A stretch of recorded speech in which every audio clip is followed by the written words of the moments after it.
Hello, welcome back to my YouTube channel. So after Puri ನಾನು one more traveling vlog ಮಾಡ್ತಾಯಿದ್ದೀನಿ. So ಅದು ಎಲ್ಲಿಗಪ್ಪ ಅಂತಂದರೆ, ಈ ಸತಿ ನಾನು ಮತ್ತು ನನ್ನ ಹಸ್ಬೆಂಡ್ ಇಬ್ಬರೇ ಪ್ರೈವೇಟ್ ಟ್ರಿಪ್ ಹೋಗ್ತಾ ಇದ್ದೀವಿ. ಅದು ಬಂದು ಮನಾಲಿಗೆ. ಸೊ ಹಿಮಾಚಲ್ ಪ್ರದೇಶ ಮನಾಲಿಗೆ, ಕುಲು ಮನಾಲಿಗೆ ಹೋಗ್ತಾ ಇರೋದು. ಸೊ ಅದರಿಂದ ವ್ಲಾಗ್ ಮಾಡೋಣ ಅಂದ್ಕೊಂಡು, ಆ್ಯಕ್ಚುಲಿ ವ್ಲಾಗ್ ಮಾಡೋ ಮೈಂಡ್ಸೆಟ್ ಇಲ್ಲ, but still it's okay, capture ಮಾಡೋಕ್ಕೊಂದು ಮೂಮೆಂಟ್ ಅಂದ್ಕೊಂಡು ಮಾಡ್ತಾಯಿದ್ದೀನಿ. ಸೊ ನಾವಿಲ್ಲಿ ಆಲ್ರೆಡಿ ಮನಾಲಿಗೆ ರೀಚ್ ಆಗಿದ್ವಿ. ಹೇಗೆ ರೀಚ್ ಆದ್ವಿ ಏನು ಅಂತ ನಾನು ಡೀಟೇಲ್ಸ್ ಲಾಸ್ಟಲ್ಲಿ ಹೇಳ್ತೀನಿ. ಇದು ಹೋಟೆಲ್ಗೆ ಹೋಗಿ ನಾವು ಚೆಕ್ ಇನ್ ಆದಮೇಲೆ ನಮಗೆ ಅಲ್ಲಿ ಕೆಲವೊಂದು ಹತ್ರದಲ್ಲೇ ಇರುವಂಥ ಟೂರಿಸ್ಟ್ ಪ್ಲೇಸಸ್ ನೋಡಬೇಕಾಗಿತ್ತು. ಸೊ ಆ್ಯಸ್ ಪರ್ ನಮ್ಮ ಪ್ಯಾಕೇಜು. ಸೊ ಅದರಿಂದ ನಾವು ರೂಮ್ಗೆ ಹೋಗಿ ಫ್ರೆಶ್ ಅಪ್ ಆಗಿ ರೆಡಿಯಾಗಿ ನಾವು ಹೋಗಿದ್ದಂಥ ಫಸ್ಟ್ ಟೆಂಪಲ್ಲೇ ನಾವು ಹಡಿಂಬಾ ಟೆಂಪಲ್. ಸೊ ಅದನ್ನು ಇಲ್ಲಿ ಸೌತ್ ಸೈಡು ಹಿಡಿಂಬಾ ಟೆಂಪಲ್ ಅಂತ ಕರೀತಾರೆ, ಬಟ್ ಅಲ್ಲಿ ಅದನ್ನ ಹಡಿಂಬಾ ಟೆಂಪಲ್ ಅಂತಾರೆ. ಸೊ ಇದು ಆ ಟೆಂಪಲ್ಗೆ ಹೋಗುವಂಥ ದಾರಿ. ನಮಗೆ ಡೈರೆಕ್ಟ್ ಹೋಟೆಲಿಂದ ನಮ್ಮ ಪ್ಯಾಕೇಜ್ ಬುಕ್ ಮಾಡ್ಕೊಂಡಿದ್ದರಿಂದ ಡೈರೆಕ್ಟ್ ಹೋಟೆಲಿಂದನೇ ನಮಗೆ ವೆಹಿಕಲ್ ಇತ್ತು. ಬಟ್ ಇದು ಅಲ್ಲಿ ಹತ್ರನೇ ಇದೆ, ಸೊ ನೋ ಪ್ರಾಬ್ಲಮ್. ನಾವು ಅಲ್ಲಿ ಪ್ರೈವೇಟ್ ಅಂದರೆ ಪಬ್ಲಿಕ್ ಟ್ರಾನ್ಸ್ಪೋರ್ಟ್ ತೊಗೊಂಡು ಹೋಗ್ಬೋದು. ಸೊ ಇದು ಎಂಟ್ರೆನ್ಸು ಹಡಿಂಬಾ ಟೆಂಪಲ್ಗೆ. ಪ್ಲೇಸ್ ಚೆನ್ನಾಗಿತ್ತು, ಸ್ವಲ್ಪ ಕೋಲ್ಡ್ ಇದ್ದಿದ್ರೆ ಚೆನ್ನಾಗಿರೋದು ಅಲ್ಲ. ಬಿಸಿಲು ಇದೆ.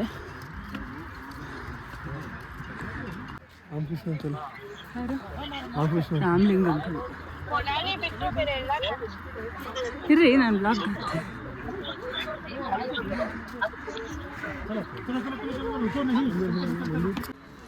ನನಗಂತೂ ಪರ್ಸ್ನಲಿ ಈ ಪ್ಲೇಸ್ ತುಂಬಾ ಇಷ್ಟ ಆಯಿತು. ಆ್ಯಕ್ಚುಲಿ ಸೀಸನಲ್ಲಿ ಬಂದರೆ ಇಲ್ಲಿ ತುಂಬ ಫುಲ್ ಸ್ನೋ ಕವರ್ ಆಗಿರುತ್ತಂತೆ, ಅದು ಇನ್ನೂ ಸೂಪರಾಗಿರುತ್ತೆ. ಸೊ ನನಗೆ ತುಂಬಾ ಇಷ್ಟ ಆಯಿತು ಇಲ್ಲಿ. ಆ್ಯಂಡ್ ಫೋಟೋಸ್ ಕೂಡ ತೊಗೊಂಡೆ ಇಲ್ಲಿ.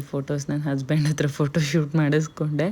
ಸೊ ಆಲ್ರೆಡಿ ನಮಗೆ ಟಯರ್ಡ್ ಆಗಿತ್ತು ಟ್ರಾವೆಲ್ ಮಾಡಿ, ಬಟ್ ಸ್ಟಿಲ್ ಈ ಒಂದು ಜಾಗಕ್ಕೆ ಬಂದು ಸ್ವಲ್ಪ ರಿಫ್ರೆಶಿಂಗ್ ಮೋಡಲ್ಲಿತ್ತು.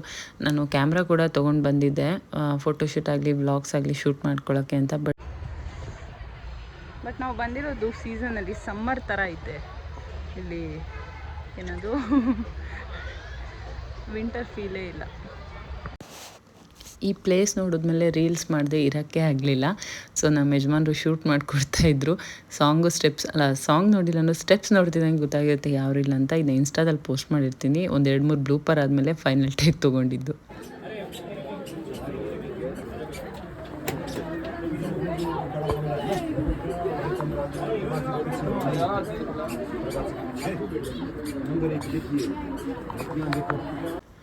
ಮನಾಲಿಗೆ ಬಂದಮೇಲೆ ಇಲ್ಲಿ ಹಿಮಾಚಲ್ ಪ್ರದೇಶ ಔಟ್ಫಿಟ್ ಆಗದೆ ಇರೋದಕ್ಕೆ ಸಾಧ್ಯನೇ ಇಲ್ಲ. ಅದಕ್ಕೆ ನಾನು ಕೂಡ ಬಿಟ್ಟಿಲ್ಲ, ನಾನು ಕೂಡ ಟ್ರೈ ಮಾಡಿದ್ದೀನಿ ಔಟ್ಫಿಟ್ಟು. ತುಂಬ ಇಷ್ಟ ಆಯಿತು. ಮನಾಲಿಗೆ ಬಂದು ಇಲ್ಲಿ ಟ್ರೆಡಿಷ್ನಲ್ ಡ್ರೆಸ್ ಹಾಕೊಂಡಿಲ್ಲ ಅಂದರೆ ಸಮಾಧಾನನೇ ಇರಲ್ಲ. ಯಾವಾಗಲೂ ಬೇರೆಯವ್ರ ವೀಡಿಯೋದಲ್ಲಿ ನೋಡ್ತಿದ್ದೆ, ಇವತ್ತು ನಾನೇ ಹಾಕ್ಕೊಂಡಿದ್ದೀನಿ. ನಮ್ಮ ಯಜಮಾನ್ರು ಸೂಪರ್ ಆಗಿರೋ ವೀಡಿಯೋ ತೆಗೆದಿದ್ದಾರೆ.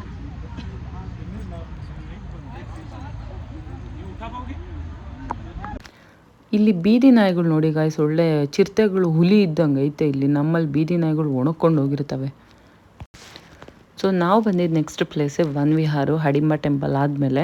ಸೊ ಇದು ಅಲ್ಲೇ ವಾಕಬಲ್ ಡಿಸ್ಟೆನ್ಸು ಟೆಂಪಲ್ನಿಂದ ಇದಕ್ಕೆ. ಆ್ಯಂಡ್ ಇದು ಪಾರ್ಕ್ ಟೈಪು, ತುಂಬ ಚೆನ್ನಾಗಿದೆ. ನೇಚರ್ ಎಂಜಾಯ್ ಮಾಡೋರು ಈ ಪ್ಲೇಸ್ ತುಂಬ ಇಷ್ಟ ಆಗುತ್ತೆ. ಆ್ಯಂಡ್ ನಾವು ಹೋಗಿದ್ದ ಸೀಸನ್ ಯಾವ ಥರ ಇತ್ತು ಅಂದರೆ winter, ಸಮ್ಮರು and rainy season 3 experience ಮಾಡಿದ್ವಿ. ಸೊ ಅದರಿಂದ ತುಂಬ ಕಾಮಾಗಿತ್ತು. ಸೊ ನನಗಿದು ಜಡೆ ಹಾಕ್ಸ್ಕೊಬೇಕು ಅಂತ ಸಿಕ್ಕಾಪಟ್ಟೆ ಆಸೆ ಇತ್ತು, ಅದರಿಂದ ಇಲ್ಲಿ ಟ್ರೈ ಮಾಡಿದೆ. ಸೊ ಇಲ್ಲಿ ನಮ್ಮ ಯಜಮಾನ್ರು ನೋಡ್ಬೋದು, ಅಲ್ಲಿರೋಂಥ ಟೂರಿಸ್ಟ್ಗಳು ಬಂದಿದ್ರಲ್ಲ ಅವ್ರಿಗೆಲ್ಲ ಪರ್ಸ್ನಲ್ ಫೋಟೋಗ್ರಾಫರ್ ಆಗಿಬಿಟ್ಟಿದ್ರು ಫೋಟೋಶೂಟ್ ಮಾಡಿಕೊಂಡು. ಸೊ ಇಲ್ಲಿ ಒಂದು ಬೇಬಿ ಇದೆ ನೋಡಿ ಗೈಸ್, ಎಷ್ಟು ಕ್ಯೂಟಾಗಿತ್ತು ಅಂದರೆ ಅದಕ್ಕೆ ಹಿಮಾಚಲ್ ಪ್ರದೇಶದ್ದು ಡ್ರೆಸ್ಸು ಸಿಕ್ಕಾಬಟ್ಟೆ ಕ್ಯೂಟಾಗಿತ್ತು. ನನಗಂತೂ ಮಗುನ ನೋಡಿ ಫಿದಾ ಆಗಿಬಿಟ್ಟೆ. ಔಟ್ಫಿಟ್ ಹೇಳಿ ಮಾಡಿಸ್ದಂಗಿತ್ತು ಆ ಮಗುಗೆ. ಆ್ಯಂಡ್ ಇನ್ನೊಂದೇನೆಂದರೆ ಇಲ್ಲಿ ಇದು ರ್ಯಾಬಿಟ್ನ ಬಿಸ್ನೆಸ್ ಟೈಪಾಗಿ ಯೂಸ್ ಮಾಡ್ತಾರೆ. ಈ ವಯಸ್ಸಾದವರು ಸಾಕಿರ್ತಾರೆ, ಅದನ್ನು 30 ರೂಪೀಸ್ ಕೊಟ್ಟು ಫೋಟೋಸ್ ತೊಗೊಳೋದಕ್ಕೆ ಅಂತ ಯೂಸ್ ಮಾಡ್ಕೊಬೋದು. ವ್ಯೂನೇ ಸಕ್ಕತ್ತಾಗಿರೋದು. ಇನ್ನೂ ಸ್ವಲ್ಪ ಕೋಲ್ಡ್ ವೆದರ್ ಇದ್ದರೆ ಇನ್ನೂ ಸಕ್ಕತ್ತಾಗಿ ಇರುತ್ತೆ. ಇದು ಯಾವುದಿದು? Buddhist monastery. ಇನ್ನು ಚಪ್ಪಲಿ ಹಾಕೊಂಡು ಹೋಗ್ತಾರೆ. ಸೊ ಇದೇನಿದೆಯಲ್ಲ ಗೈಸ್, ಇದು ಇಲ್ಲಿ ಮನಾಲಿ ಶಾಪಿಂಗ್ ಸ್ಟ್ರೀಟ್ ಅಂತ. ಇಲ್ಲಿ ಬೇಕಿದ್ದವರು ಇಲ್ಲಿ ಬಂದು ಶಾಪ್ ಮಾಡ್ಕೊಬೋದು. ಸಿಕ್ಕಾಪಟ್ಟೆ ಚೀಪಾಗಿ ಸಿಗುತ್ತೆ ಆ್ಯಂಡ್ ಚೆನ್ನಾಗೇ ಸಿಗುತ್ತೆ. ಸೊ ಇದಾದಮೇಲೆ ನಾನು ಇಲ್ಲಿ ಫೇಮಸ್ ಆಗಿರೋಂಥ ಕೇಸರ್ ಹಾಲನ್ನ ಕುಡಿದೆ. ತುಂಬ ಚೆನ್ನಾಗಿತ್ತು, ಬಟ್ ಸಿಕ್ಕಾಪಟ್ಟೆ ಎಕ್ಸ್ಪೆನ್ಸಿವ್ ಅನಿಸ್ತು. 80 ರೂಪೀಸ್ 1 ಕಪ್ ಹಾಲು. ಇದಾದಮೇಲೆ ನಾವು ಡೈರೆಕ್ಟ್ ರೂಮಿಗೆ ಹೋಗಿ ರೆಸ್ಟ್ ಮಾಡಿದ್ವಿ. ರೂಮ್ ಡೀಟೇಲ್ಸ್ ಎಲ್ಲ ನೆಕ್ಸ್ಟ್ ವ್ಲಾಗಲ್ಲಿ ಹಾಕ್ತೀನಿ. ಆ್ಯಂಡ್ ಇದ್ರ ಮೇಲೆ ಕಂಟಿನ್ಯೂ ಮಾಡೋಕ್ಕಾಗಿಲ್ಲ ವ್ಲಾಗು. ನೆಕ್ಸ್ಟ್ ವ್ಲಾಗ್ ಕಂಟಿನ್ಯೂ ಮಾಡ್ತೀನಿ. ಬಾಯ್ ಬಾಯ್.